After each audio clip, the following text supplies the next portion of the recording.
age of light. And toward the end, there is a chapter called New Age Promise.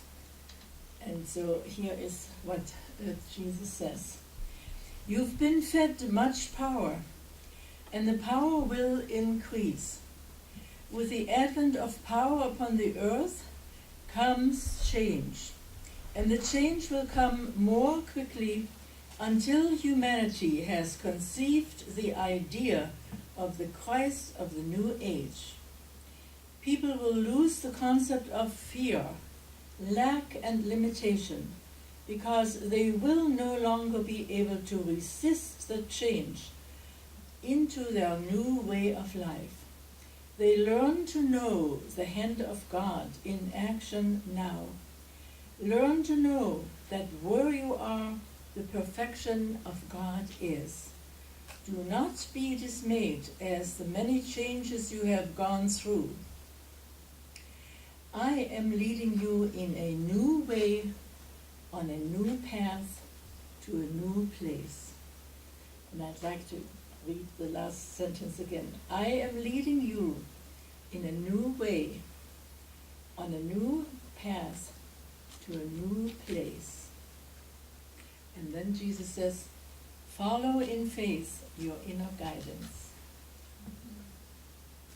So that is what we are going to do. Speaking to us this morning is a lady who is always on a new path, because as we've heard, she is opening another class.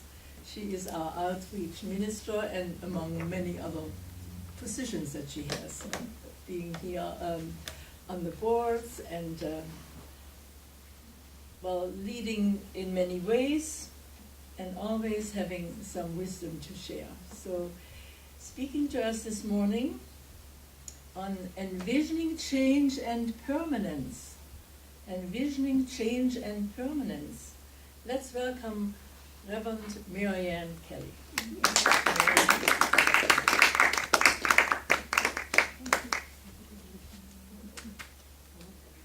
Thank you. Well, good morning.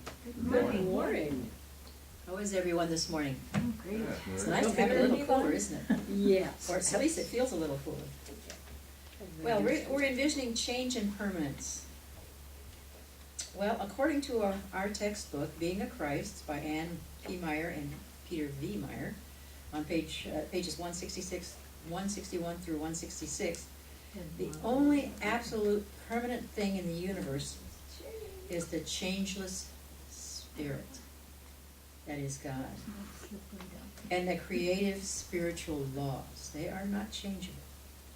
And one of the most important lessons in intersensitivity that we learn, the first one, is perfection everywhere now.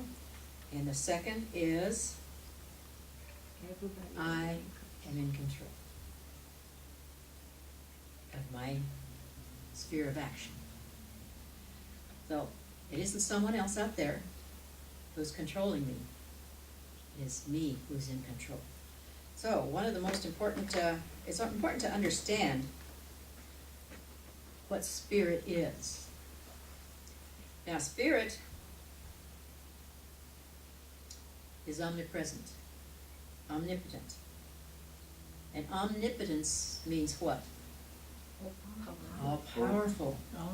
Yeah. And our understanding and acceptance and our connection with the spirit that animates us, that created us, that is a part of us. Because of what could the Creator create if there was nothing else but of itself? And so it created us in order to express itself through us and to express life. So we are connected with the omnipotent, the all-power within our sphere of action. Not of the world or the universe, but in our sphere of action. It's important to understand that we are omnipotent, omniscient, and all of those omnis in our sphere of action, where we live, where we move, where we have our being. And so, it's that inner spirit that we are connecting with. That's so important.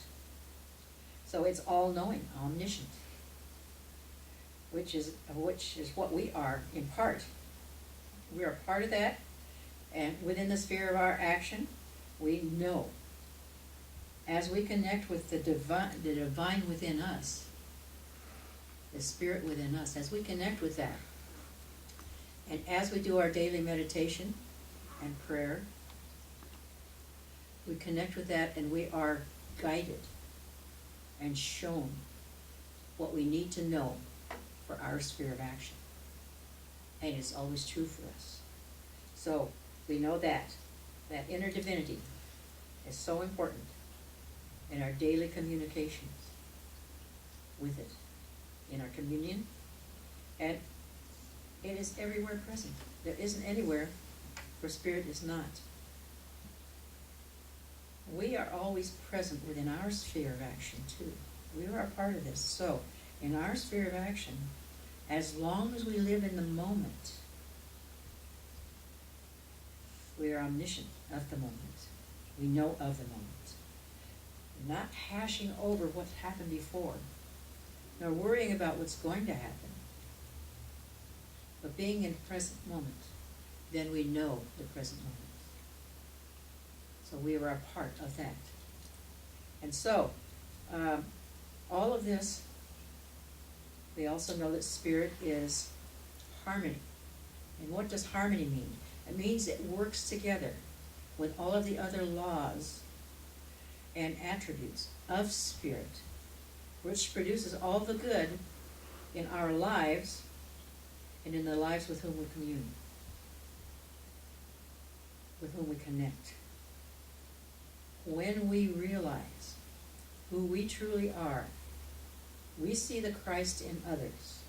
We see the Christ in them. We understand that this is a mirror. That this is a mirror. We are all mirrors for each other. We're all part of the whole. And then also spirit is beauty. And again, beauty works with all of the laws as well. And what does beauty produce? It produces pleasure.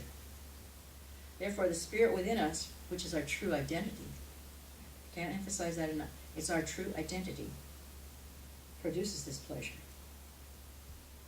And it recognizes itself within us. And when we recognize ourself within spirit, then we can recognize the beauty that's all around us. And we are a part of that. And so is everyone else and everything else. And so, then we come to joy. And our recognition of joy. What is joy? It's exciting. It's fun. It's love. Joy and love are pretty much the same. And caring. These are all part of the same. And love is the true nature of everything. Of everything. And it is what created us. Love is what created us. And what continues to create life all around us and in us. And as we connect to that true love that is what our true nature is, and as we draw from that and give out, then we are creating love in our sphere of action. So we are then a part of that. So Ernest Holmes, in his book, The Science of Mind, defines a principle as the source or course from which things result. Yeah. And that's, so the principle of life is the creative energy of being, with a capital B, or the perfect wholeness and health. From this principle of life comes the laws, some laws, and I'll go through a couple of these laws, but this is not all of them. These are some, just not all. So we have the law of circulation, and we can see that in nature very easily, and we can actually see it in our own lives very easily as well. You have a seed, you plant it in the soil, you give it some water and some sun, maybe a little fertilizer, and watch it grow into a tree. And in this tree then comes some oranges. Some beautiful flowers first, and then oranges.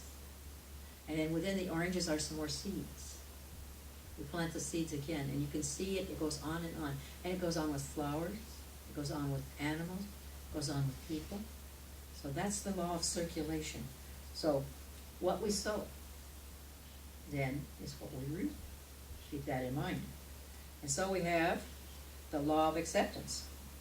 Now, we'll go for the law of abundance first. Now, spirit works in two ways. Through addition and multiplication. Never ever subtraction or division. So spirit works always in addition or multiplication. Always creating. Ever creating. And so are we. So when we think of that, when we think of all the thoughts that we think, what we reap, so we sow, think of the words that come out of our mouth. About ourselves and about others, about our situation. All of these words and all of these thoughts that we have about this are what are creating the next step. So what we're experiencing today, of course, is the result of what we thought yesterday or before, or our conditioning, what we continue to think. Now, if we're not happy with what we're thinking and what we're experiencing, we can change that. This is where the changing comes in. But we'll talk a little bit more about that in a few minutes. So we have the law of cause and effect also. And that's pretty easy to understand too. What we put out is what we get back. Correct? Yep. Yeah. Our thoughts are things, because what we think is what we've created. So there are, all of these laws are closely related. And there are a bunch more. And if you're interested in those, come join our class, Intersensitivity, or buy the book Being a Christ by Ann and Peter Meyer. It's in there. I think it's chapter 11, I believe, The Changing and the Changeless. You'll find some more laws in there, the ignorance of which does not excuse. We have to know the laws, because they're always working. And if we don't know about it, then we might be working counter to it. But our thoughts are things, our words are things, and our action are things. And they must be in agreement in order to create the thing that we really want. If there's a doubt in there somehow, it's going to negate it. So be sure and look at those thoughts. We have a law called the law of circulation. And that's the seed that we planted. The law of abundance, which is the law of multiplication, the law of cause and effect, which is what we think goes out and creates what we want. So let's look at the law of permanence. That this is what we've envisioned. So those are permanents. Those are the permanents. Now we're going to talk about the change. Let's talk about change. And in today's we have this book. It's a book of the month this month, and I took something out of there from page 261, and I'd like to read that for you. It goes dovetails in really nicely with this. And it's called "Divine Power is Mine to Use." Everything in nature is an individualization of one coordinating life, one law of being, and one presence. The mind has become so filled with that which contradicts this idea that even the truth has to await our recognition. This is a key point, recognition. We must learn to become consciously aware of the divine presence and the divine power and the wholeness of truth, of love, of reason, and the sound mind. Instead of dwelling on the negative thoughts, cause your mind to dwell on peace and joy. Know that the power of the invisible spirit is working in and through you now at this very moment. In fact, it is who you are. Lay hold of this realization with complete certainty. And say to yourself, I know that I am perfect being now, living under perfect conditions today. Knowing that good alone is real, I accept that there is one power that acts and reacts in my experience, in my body and in my thoughts. I know that good alone has the power either to act or react. I know that this recognition establishes the law of harmony in my experience, the law of prosperity, a sense of happiness, peace, health, and joy, just what we were just talking about.